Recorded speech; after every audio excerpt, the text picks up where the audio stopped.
Olhe para a sua vida hoje. Suas rotinas matinais, a forma como você trabalha, como interage com as pessoas, até a maneira como você pensa. Grande parte disso não é resultado de decisões conscientes, mas sim da arquitetura invisível dos hábitos. Eles são os pilares silenciosos da nossa existência, moldando nossa realidade, para o bem e para o mal. Hoje, vamos desvendar esse conceito multifacetado.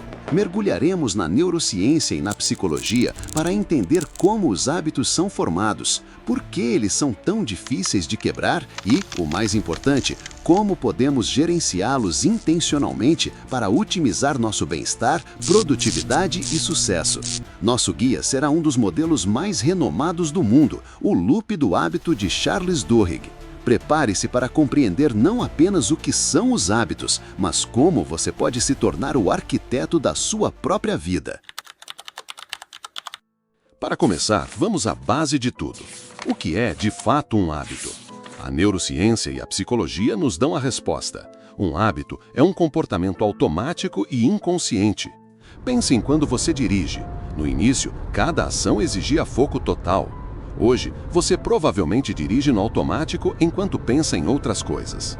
Essa é a essência do hábito. Ele é um comportamento orientado a objetivos que, por pura repetição, se tornou tão eficiente que o cérebro o executa sem esforço.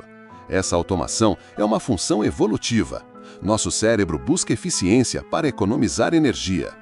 Em um mundo cheio de decisões, a capacidade de automatizar tarefas rotineiras libera a nossa capacidade mental para resolver problemas complexos, sermos criativos e planejar o futuro.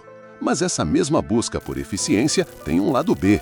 Ela torna incrivelmente difícil quebrar maus hábitos. O cérebro, uma vez que estabelece esses atalhos, resiste a desfazê-los. A forma mais clara de entender essa mecânica é através do modelo que Charles Duhigg popularizou em seu livro O Poder do Hábito, o Loop do Hábito. Ele é um ciclo de 3 etapas que todos nós seguimos, consciente ou inconscientemente. A deixa, ou gatilho. Essa é a primeira parte do ciclo. É o estímulo que sinaliza ao seu cérebro para iniciar o padrão automático. A deixa pode ser qualquer coisa, um lugar, uma hora do dia, um estado emocional como estresse ou tédio, a presença de outras pessoas ou uma ação que você acabou de fazer. Por exemplo, a deixa pode ser chegar em casa depois do trabalho. A rotina. Esta é a ação ou o comportamento em si. É o que você faz em resposta à deixa. No nosso exemplo, a rotina é ligar a televisão e sentar no sofá. Com o tempo, essa ação se torna automática, quase sem deliberação. A recompensa. A recompensa é o benefício que o seu cérebro recebe após a execução da rotina. É o que faz com que o ciclo seja memorizado e repetido no futuro.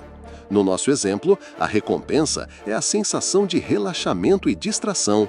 Ela satisfaz um anseio profundo do seu cérebro. E aqui está o segredo. O que realmente transforma esse ciclo em um hábito consolidado é um anseio pela recompensa. Quando você chega em casa, seu cérebro não quer apenas sentar no sofá. Ele anseia pelo relaxamento que a televisão proporciona. A notificação do celular não é apenas um sinal. Ela cria um anseio pela informação, o que nos leva automaticamente a checá-lo. O anseio é o motor que perpetua o loop do hábito, e entendê-lo é a chave para a mudança. O que acontece no cérebro para que isso seja possível? A formação de hábitos é um processo neurobiológico fascinante. Gânglios da base, estas estruturas cerebrais profundas, são o centro de controle dos hábitos. Elas transformam sequências de movimentos e pensamentos em rotinas inconscientes. Quando uma ação é repetida, os gânglios da base assumem o controle, liberando o resto do cérebro para outras tarefas. Atalhos neurais. A repetição de uma ação fortalece as conexões neurais. Pense nisso como uma trilha na floresta. Quanto mais você caminha por ela, mais visível e fácil o caminho se torna. O mesmo acontece no cérebro. A repetição cria atalhos neurais que permitem que o comportamento seja executado sem o processamento consciente, economizando energia. Dopamina, o grande incentivador dos hábitos. A dopamina é um neurotransmissor ligado à motivação e ao prazer. Quando o cérebro recebe uma recompensa, ele libera a dopamina, que reforça o comportamento e aumenta a probabilidade de ele se repetir. É a dopamina que transforma a recompensa em um anseio. A formação de hábitos é uma manifestação da plasticidade cerebral, a notável capacidade do nosso cérebro de se adaptar. Mas essa mesma plasticidade que nos dá hábitos eficientes também os torna difíceis de mudar. Para quebrar um hábito, não é uma questão de pura força de vontade, mas de uma engenharia estratégica. Precisamos reprogramar o cérebro, criando novos atalhos neurais que possam competir com os antigos. Se os hábitos podem nos prender, eles também podem nos libertar.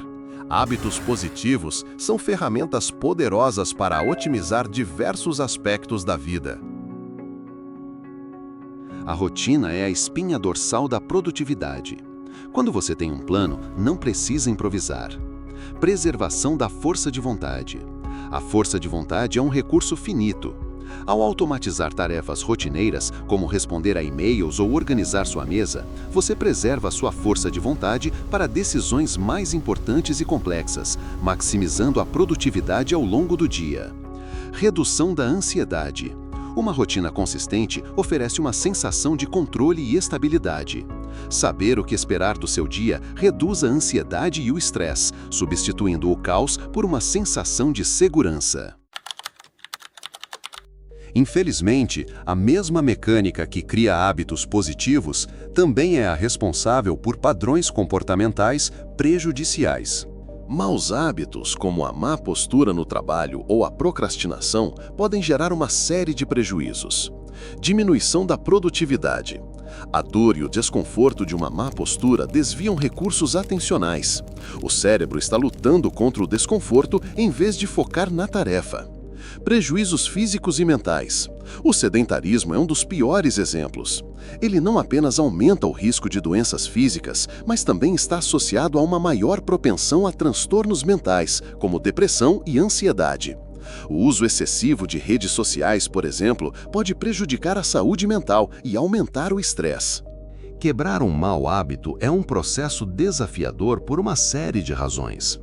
O cérebro não distingue entre hábitos bons e maus.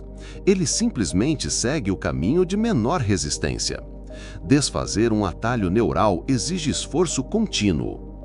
Muitos maus hábitos oferecem recompensas imediatas, o prazer de um doce, o alívio do estresse com um cigarro, enquanto os benefícios de abandoná-lo são a longo prazo. Essa disparidade dificulta a motivação. É fundamental entender que essa dificuldade não é uma falha de caráter, mas uma consequência direta da forma como o nosso cérebro funciona. A chave para a mudança não é a força bruta, mas sim a estratégia. A boa notícia é que podemos reprogramar nossos cérebros. A ciência nos oferece um guia prático para isso. A regra de ouro de Charles Duhigg é a estratégia mais poderosa para a mudança. Mantenha a mesma deixa e a mesma recompensa, mas altere a rotina. Você não precisa eliminar o anseio, você precisa redirecioná-lo. Por exemplo, se a sua deixa é o estresse e a recompensa que você busca é o alívio, em vez de recorrer ao cigarro, a rotina antiga, você pode optar por uma caminhada rápida ou uma breve meditação, a nova rotina. A mesma deixa e a mesma recompensa, mas um novo caminho para chegar lá. Para aplicar a regra de ouro, você pode seguir estes passos. Reconheça o hábito. O primeiro passo é a conscientização. Entenda o hábito que você quer mudar e o porquê. Identifique os gatilhos. Preste atenção aos momentos em que o hábito ocorre. O que o desencadeia? Uma emoção, uma hora do dia, um lugar? Experimente recompensas diferentes. Para entender o que o seu cérebro realmente quer, experimente diferentes rotinas em resposta ao seu gatilho. Por exemplo, se você tem o hábito de comer um doce após o almoço, experimente em um dia beber um copo de água, em outro ouvir uma música, em outro conversar com um colega. A rotina que satisfizer o seu anseio pela recompensa é a que você deve focar em substituir. Crie um plano e acredite. A mudança é um processo contínuo. É crucial ter um plano e acreditar que a mudança é possível. A perseverança é mais importante que a força de vontade. A jornada para entender os hábitos nos mostra que não somos reféns de nossos comportamentos automáticos. Somos, na verdade, os arquitetos de nossa própria realidade. Através da compreensão do loop do hábito e da aplicação de estratégias baseadas na ciência, podemos desconstruir padrões negativos e construir sistemas que nos levam ao sucesso, à saúde e ao bem-estar. Lembre-se, a mudança não é um evento, é um processo, e o primeiro passo é a conscientização. Que essa compreensão sirva como o gatilho para a sua transformação. Agora, eu quero ouvir de você. Qual é o hábito positivo que você mais se orgulha de ter construído? Ou qual é o hábito que você mais quer mudar? Deixe seu comentário aqui embaixo. E, se este vídeo te ajudou a pensar sobre sua rotina, deixe o seu like e inscreva para mais conteúdos como este. Sua participação é o que me motiva a continuar.